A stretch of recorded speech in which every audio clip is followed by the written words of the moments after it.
Switch on the flashlight. Switch on the flashlights. Come on, come on, come on.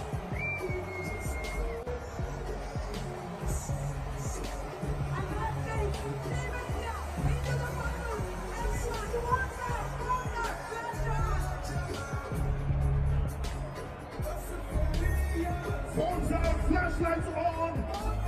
Dubai 2025। India और Australia के बीच रोमांचक मुकाबला चल रहा था। स्टेडियम खचाखच भरा था, दर्शकों की चीख पुकार से मैदान गूंज रहा था।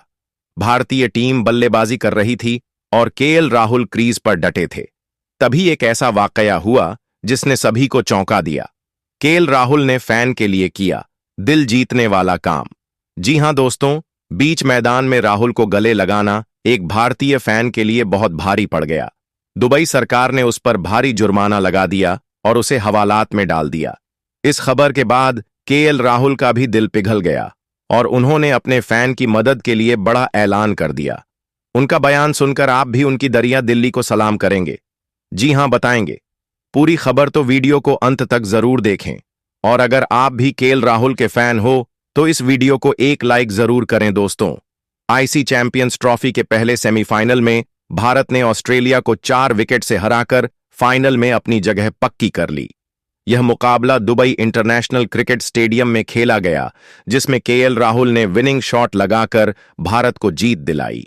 जैसे ही राहुल ने यह शॉट लगाया, स्टेडियम में मौजूद एक भारतीय फैन खुशी से इतना उत्साहित हो गया कि वह सुरक्षा घेरे को तोड़ते हुए मैदान में घुस गया और राहुल को गले लगा लिया। राहुल भी उस फैन से काफी अच्छे से मिले और काफी देर तक उसे गले लगाया। यह पल काफी इमोशनल था, लेकिन इसके बाद सिक्योरिटी आकर उसे घसीट कर लेकर गए। दुबई में सुरक्षा बेहद कड़ी होती है और ऐसे मामलों को लेकर प्रशासन सख्त रहता है। फैन के मैदान में घुसने से सुरक्षा में चूक की बात भी उठी। हालांकि उसने किसी को नुकसान नहीं पहुंचाया और सिर्फ अपने चहेते क्रिकेटर को गले लगाया, लेकिन नियमों का उल्लंघन करने पर उसे सिक्योरिटी ने तुरंत पकड़ लिया। इसके बाद उसके साथ मारपीट भी की गई और उसे हवालात में डाल दिया गया और 20 लाख का जुर्माना भी डाला गया। यह खबर फैलते ही भारतीय क्रिकेट फैंस में आक्रोश फैल गया। लोग सवाल उठाने लगे कि यह सजा बहुत ज्यादा है, क्योंकि फैन ने कोई बड़ी गलती नहीं की थी। वह सिर्फ अपनी भावनाओं में बहकर राहुल से मिलने मैदान में पहुंच गया था। जब यह मामला चर्चा में आया तो केएल राहुल ने खुद इस पर प्रतिक्रिया दी। उनके बयान ने सभी को चौंका दिया और उनकी इंसानियत की मिसाल दी। राहुल ने साफ कहा कि यह बिल्कुल गलत हुआ। उन्होंने कहा, वह मेरा फैन था, भारतीय क्रिकेट टीम का फैन था और हमारी जीत से खुश होकर उसने यह गलती की, लेकिन उसकी इंटेंशन गलत नहीं थी, तो उसे इतनी कड़ी सजा नहीं मिलनी चाहिए। मैं उसका जुर्माना भरने को तैयार हूं और दुबई प्रशासन से अनुरोध करता हूं कि उसे रिहा कर दें। राहुल ने आगे कहा, हम अपने फैंस को अकेला नहीं छोड़ सकते। भारतीय क्रिकेट प्रेमियों के बिना हमारी कोई पहचान नहीं है। अगर कोई हमसे इतना प्यार करता है कि वह अपनी भावनाओं पर काबू नहीं रख पाता, तो उसके साथ इतनी सख्ती करना सही नहीं है। मैं पूरी कोशिश करूंगा कि वो जल्दी से जल्दी जेल से बाहर आ जाए। राहुल के इस बयान के बाद खबर आई कि दुबई प्रशासन ने फैन को रिहा कर दिया है। इस फैसले से भारतीय क्रिकेट प्रेमियों में खुशी की लहर दौड़ गई और सबने राहुल की जमकर तारीफ की। फैन ने भी जेल से बाहर आने के बाद राहुल को धन्यवाद दिया और कहा कि वह अब जीवन भर उनका और भारतीय टीम का समर्थन करेगा। राहुल के इस कदम ने दिखा दिया कि वह सिर्फ बेहतरीन बल्लेबाज ही नहीं, बल्कि एक अच्छे इंसान भी हैं। उनकी इस दरिया दिल्ली की हर जगह सराहना हो रही है। सोशल मीडिया पर फैन कह रहे हैं कि राहुल ने साबित कर दिया कि असली हीरो वही होते हैं जो अपने चाहने वालों के लिए खड़े होते हैं। तो दोस्तों, केएल राहुल की इस शानदार जेस्चर पर आपका क्या कहना है? क्या आप भी उनकी इंसानियत को सलाम करते हैं? नीचे कमेंट करके अपनी राय जरूर दें। वहीं इस जीत के साथ ही भारत अब चैंपियंस ट्रॉफी के फाइनल में जा चुका है और अब ट्रॉफी से बस एक कदम दूर है। वहीं इस जीत से जहां पूरी दुनिया खुश है, तो वहीं कुछ लोग हैं जिन्हें भारत की यह जीत बर्दाश्त नहीं हो रही, जहां उन्होंने भारतीय टीम पर बेईमानी तक के आरोप लगा दिए। आपको बताते हैं किसने क्या कहा।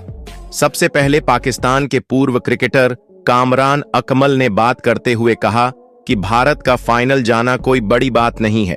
भारतीय टीम ने पूरी तरह से बेईमानी की है। उन्होंने अपने सारे के सारे मैचेस एक ही मैदान में एक ही पिच पर खेली है। जब एक टीम को इतना मालूम रहता है कि वह कौन से मैदान में खेलने वाले हैं और खासकर किस तरह की पिच होगी, तो उस टीम के लिए एक एडवांटेज हो जाता है। भारत जानता था कि दुबई का पिच स्लो रहने वाली है, इसीलिए उन्होंने अपने स्क्वाड में 4 से 5 स्पिनर्स खिलाए थे और यही बात बाकी टीम्स नहीं कर सकती, क्योंकि बाकी टीम्स का मुकाबला पाकिस्तान में भी था और वहां पर पिच फ्लैट रहती है, तो ऐसे में वहां स्पिनर्स का कोई यूज नहीं है। और जब स्क्वाड में सिर्फ 15 खिलाड़ी ही खेल सकते हैं, तो ऐसा तो नहीं हो सकता कि आप दुबई के लिए 4-5 स्पिनर्स लो और पाकिस्तान के लिए 4-5 पेस बॉलर्स लो। इस तरह से तो टीम में बल्लेबाज भी नहीं बचेंगे। इसीलिए मेरी राय में भारत के पास दुबई में खेलने का एडवांटेज था। ऊपर से उन्हें कहीं ट्रैवल करने की जरूरत ही नहीं, सिर्फ उन्हें होटल से मैदान और मैदान से होटल जाना है। ऊपर से होटल भी उनके ग्राउंड से काफी नजदीक था। अगर ऑस्ट्रेलिया शुरू से ही दुबई में खेल रही होती तो मुझे नहीं लगता ऑस्ट्रेलिया भारत को जीतने भी देते। वो उन्हें 2023 जैसे आज भी रुला देते। लेकिन बेचारे ऑस्ट्रेलिया के पास भारत और बीसीसीआई जितना ताकत नहीं है, इसीलिए आज उनके साथ वही पाकिस्तान के दिग्गज इंजमाम उल हेट ने कहा कि जब से ये टूर्नामेंट की बात चली है, तब से सारी चीजें भारत की इच्छा अनुसार ही हो रही हैं। पता नहीं आईसीसी बीसीसीआई से इतना डरती क्यों है। आईसीसी बीसीसीआई और भारत के लिए एक तरीके से रूल्स बनाती है और बाकी टीम्स के लिए अलग रूल्स बनाती है। आज भारत की मनमानी की वजह से पाकिस्तान का कितना नुकसान होगा। भारत की वजह से बड़े और अहम मुकाबला पाकिस्तान के बाहर खेले गए, जबकि खुद पाकिस्तान एक होस्ट करती थी। सेमीफाइनल तो बाहर था ही, लेकिन अब भारत फाइनल में चला गया, तो अब फाइनल भी दुबई में होगा। पैसों के मामले में यह पाकिस्तान के लिए खराब खबर है। अगर फाइनल पाकिस्तान में होता तो हम कितना रेवेन्यू जनरेट कर जाते, लेकिन इस भारत की वजह से हमें यह सब झेलना पड़ रहा है।